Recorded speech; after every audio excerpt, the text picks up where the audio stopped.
1 Samuel, capítulo 16, versículo 13. Então Samuel apanhou o chifre com óleo e ungiu Davi na presença de seus irmãos. E a partir daquele dia, o Espírito do Senhor apoderou-se de Davi. Quando Davi foi ungido rei, Saul então começou a ficar perturbado interiormente. Tudo isso que eu estou falando está registrado na Bíblia, tá? Eu estou passando rapidamente para não ficar uma transmissão muito longa, né? Porque senão transmissões muito longas também não alcançam muitas pessoas. Mas tudo que eu estou falando aqui está registrado na Bíblia. 1 Samuel capítulo 18, versículos 8 e 9. Saul ficou muito irado com isso e descontente disse: atribuíram a Davi 10 milhares, mas a mim apenas milhares. E a partir daquele dia, Saul olhava com inveja para Davi. Vou voltar um pouquinho aqui no contexto. Lembra do desafio que o exército de Israel teve lá contra os filisteus? Que um gigante falou assim: por acaso, se algum de vocês quiser me enfrentar aí, e os soldados ficaram todos com medo, mas Davi derrubou o gigante, derrotou o gigante. Depois disso, quando Davi voltou para o arraial, as pessoas cantavam assim: olha, Saul derrotou milhares, mas Davi derrota 10 milhares. As pessoas começaram a comparar Davi com Saul e colocando Davi num outro patamar, num outro nível, como se dissessem: Davi é muito melhor do que Saul. Davi é muito mais poderoso que Saul. Isso gerou em Saul inveja, ciúme. Provérbios 4, verso 23, diz para nós, acima de tudo, guardarmos o coração, porque do coração procede as fontes da nossa vida. Do coração depende toda a sua vida. Então, olha que importante essa palavra. Se você já começa a perceber aí uma pontinha de tentação, de inveja, de ciúme, de raiva, de ódio, peça a Deus para examinar seu coração, para tirar tudo que não vem do Senhor, para que você leve uma vida que agrada a Deus, irmãos. Eu fico pensando às vezes, sabe, uma pessoa que chega a assassinar alguém, sabe? Imagina isso. Isso não acontece assim do nada. Isso acontece primeiro no pensamento. Aqui, ó, no coração. Quando a Bíblia fala coração, ela está falando de sentimento, de pensamento. Então, guarde o seu coração, guarde os seus sentimentos, porque deles dependem toda a sua vida. Depois disso, Saul passa a perseguir Davi. E ele chega a cometer coisas terríveis, como está registrado aqui em 1 Samuel, capítulo 22, versos 18 e 19. Olha o que Saul fez. Então o rei, e aqui é Saul ainda, não é Davi, Davi não havia subido ao trono ainda. Então o rei ordenou a Doeg: mate os sacerdotes.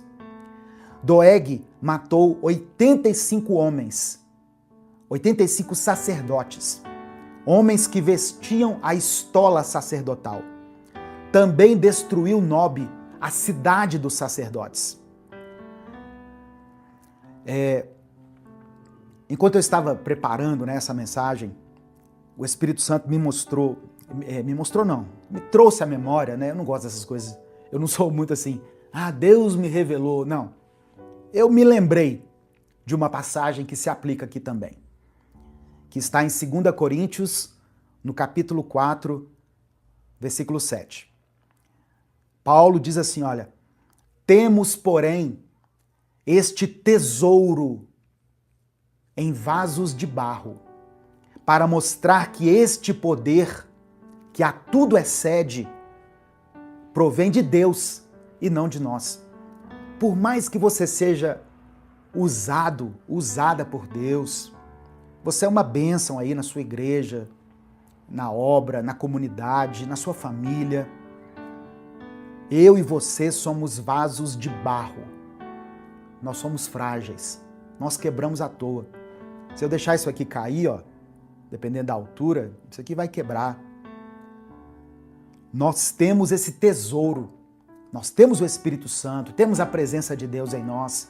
Jesus disse que aquele que beber da água que ele der, do seu interior fluirão rios de águas vivas.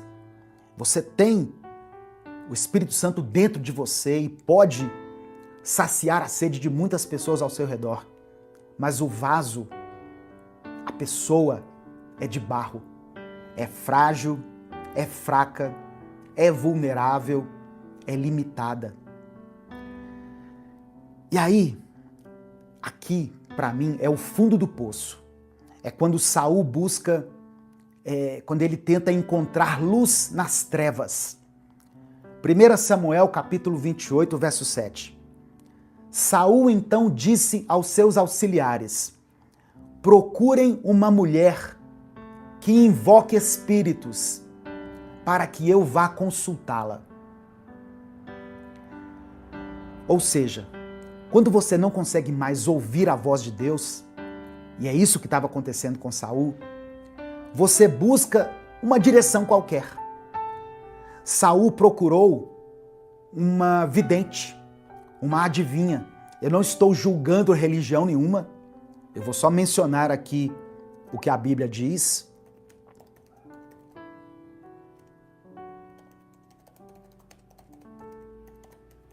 Estou procurando aqui porque eu esqueci de anotar esse, tá? Saul, ele conhecia a Bíblia, irmãos. A palavra era algo assim, que fazia parte do cotidiano lá de Israel. E em Levítico, no capítulo 19, verso 31, Deus diz o seguinte: não recorram aos médiuns, nem busquem quem consulte espíritos, pois vocês serão contaminados por eles. Então isso aqui era uma ordem de Deus. Não busquem adivinhos, médiuns, pessoas que consultam espíritos, porque vocês serão contaminados por eles. Só que quando você não está ouvindo a voz de Deus, você começa a atirar para todo lado. Foi o que Saul fez. Ele ordenou: procurem uma mulher que invoque espíritos para que eu vá consultá-la. E aí, em 1 Samuel, capítulo 31, no verso 4,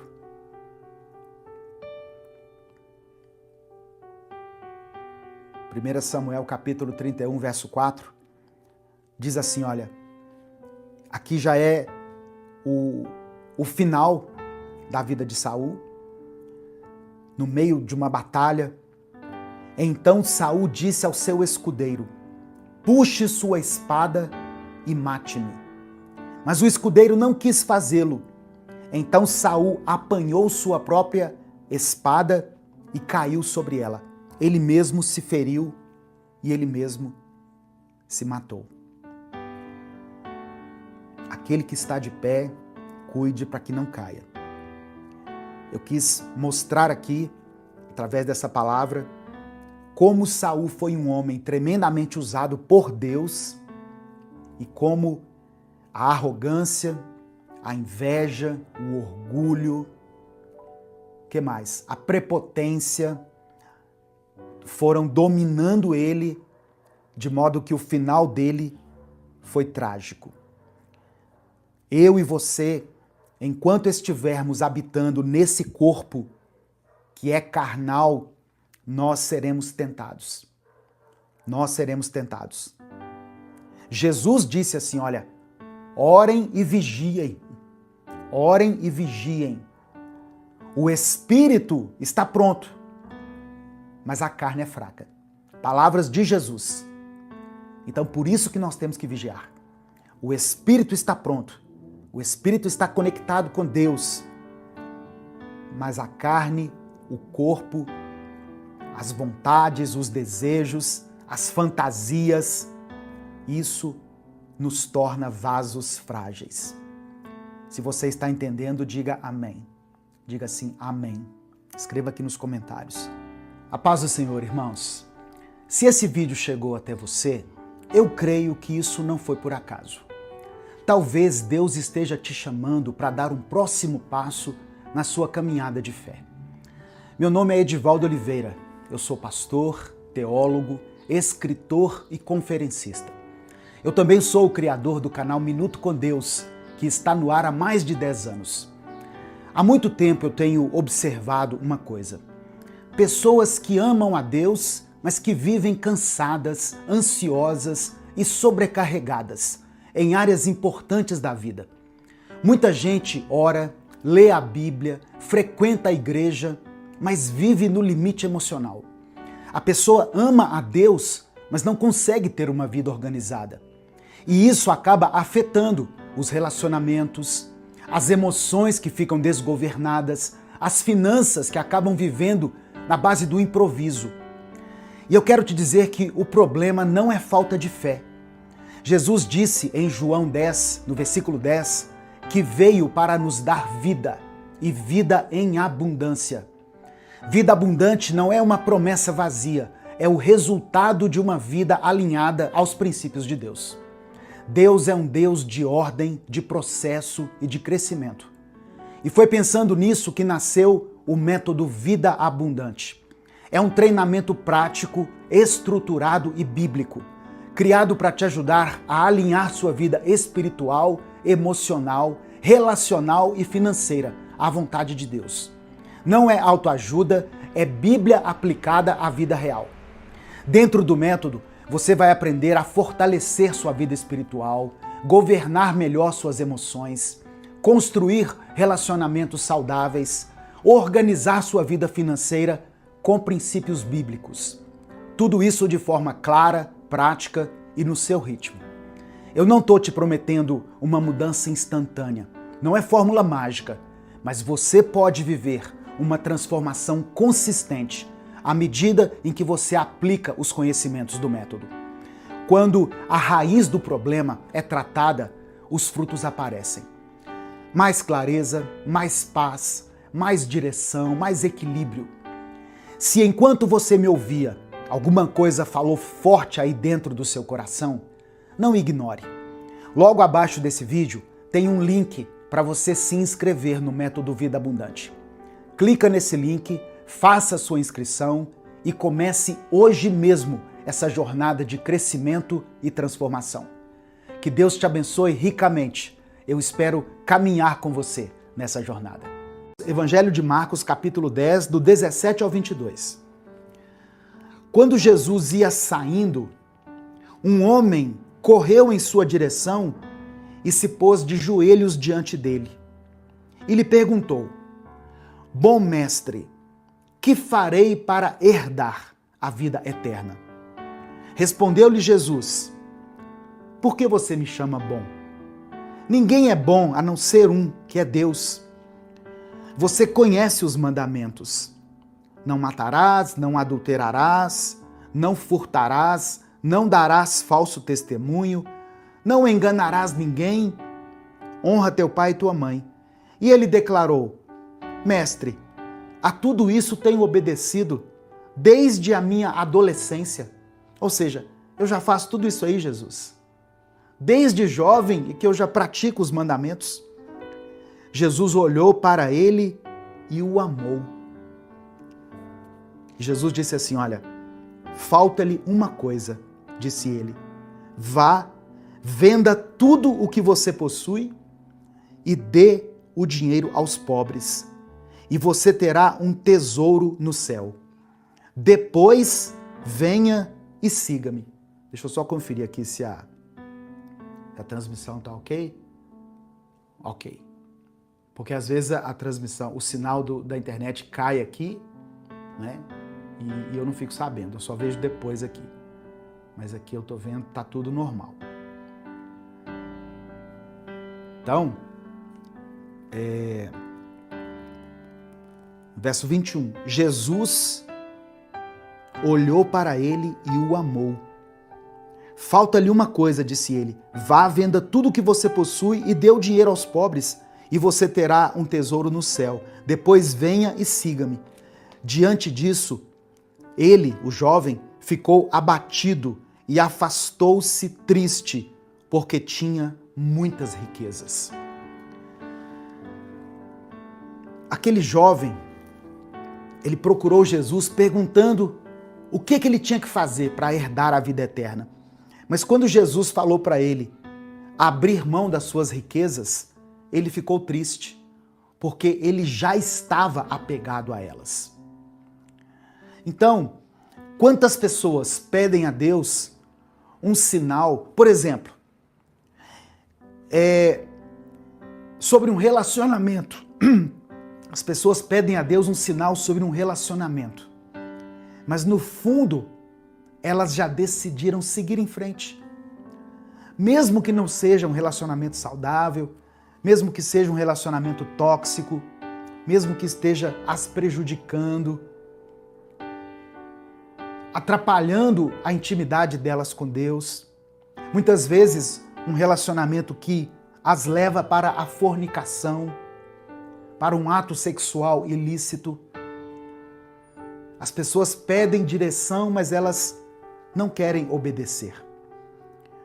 Ou as pessoas pedem direção em relação a um negócio, a um projeto, é um negócio meio estranho aqui, pastor, tem uma coisinha aqui que é fora da lei, mas assim, é um negócio que vai me prosperar muito, mas tem esse aspecto aqui que eu vou ter que dar uma sonegada em um imposto, eu vou ter que fazer uma maracutaia, mas eu queria que o senhor consultasse a Deus aí, que o senhor orasse.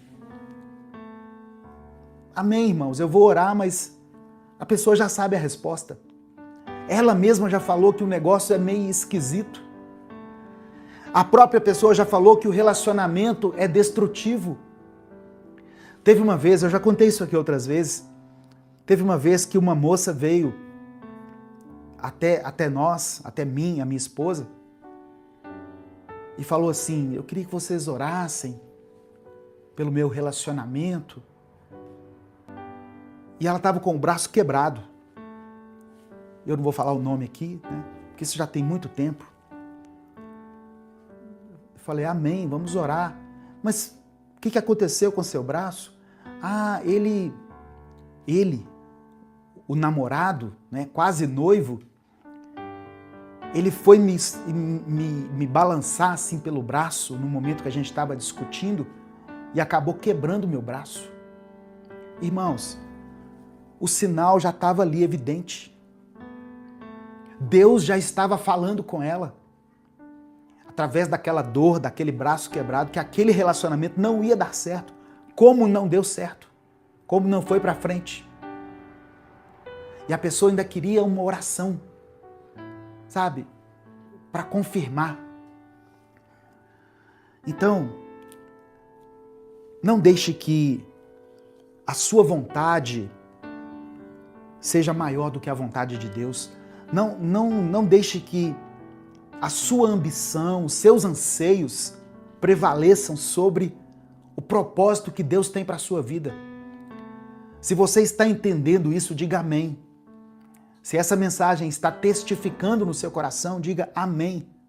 Escreva aqui nos comentários, amém, eu recebo. Aproveita que você vai escrever e dá o seu like aqui no vídeo. Você que está aí no Instagram, clica aí no coraçãozinho, dê o seu joinha. Isso ajuda também a mensagem a alcançar mais pessoas. Amém? Se você está chegando aqui hoje, se inscreva no canal. Nós postamos vídeos com reflexões bíblicas e orações todos os dias aqui. Segunda coisa que eu quero destacar aqui nesse texto é que Deus nos chama para confiar nele, mesmo num cenário de medo. Aqui no verso 7 de Jeremias 42, vem a resposta de Deus. 10 dias depois, veio a resposta de Deus. Qual que era a resposta? Eles deveriam permanecer em Judá, ainda que parecesse perigoso, porque se eles permanecessem, Deus os abençoaria e Deus os ajudaria a reconstruir Jerusalém. É isso que Jeremias respondeu para o povo. Fugir para o Egito parecia ser o caminho mais seguro. Só que seria o caminho para a espada, para a fome e para a peste. Se o Espírito Santo falou com você através dessa palavra, dê o like no vídeo, se inscreva no canal e ative as notificações. Quer assistir a mensagem completa? Clique aqui no link que está na descrição do vídeo. Que Deus abençoe a sua vida em nome de Jesus. Vamos falar com Deus. Vamos pedir ao Senhor que envie trabalhadores para essa grande colheita. Senhor, meu Deus e Pai, nosso pastor amado, nós te agradecemos, Senhor, porque em tua infinita compaixão, o Senhor nos viu quando nós andávamos perdidos e desgarrados. Nós sabemos que sem ti, nós somos como ovelhas sem pastor, andando por esse mundo sem rumo e sem direção. Mas por causa da tua misericórdia, o Senhor enviou Jesus, o bom pastor, para nos guiar, nos proteger, cuidar de nós e nos dar acesso ao caminho da salvação. Eu peço que o teu Espírito Santo continue nos dirigindo pelos caminhos certos. Não nos deixe desviar para os atalhos da vida, mas que possamos sempre seguir em tua presença, que possamos confiar no Senhor como nosso pastor, porque assim nada nos faltará.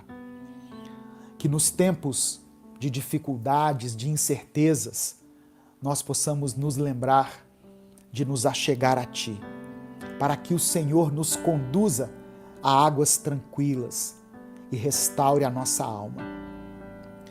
Senhor meu Deus, diante dessa palavra, eu oro para que mais trabalhadores sejam levantados para cuidar das tuas ovelhas. A seara é grande e muitos ainda estão perdidos e sem direção.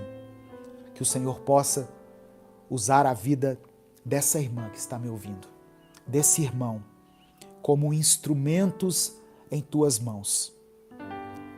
Que o Senhor levante essa pessoa como pastor, como pastora,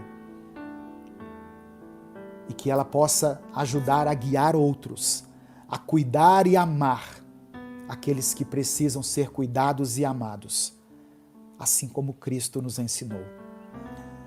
Eu coloco diante do Senhor cada pedido de oração que está sendo mencionado aqui nos comentários.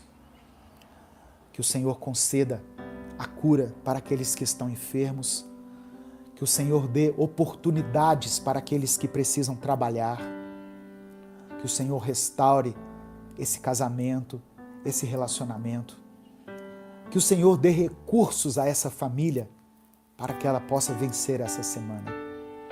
Ó Deus, eu creio que a chegada de uma nova estação marca também o início de um novo ciclo, de um novo tempo, de um tempo favorável para o teu povo. Que o Senhor confirme isso no coração de cada um e que amanhã seja um dia de bênçãos, de vitória, de milagre, de cura. Em nome de Jesus, que a tua paz seja um muro ao nosso redor e que o teu amor nos envolva por completo, para que nós possamos prosseguir a nossa jornada com firmeza, com determinação e com coragem. É por isso que eu oro e te agradeço em nome de Jesus. Amém e amém.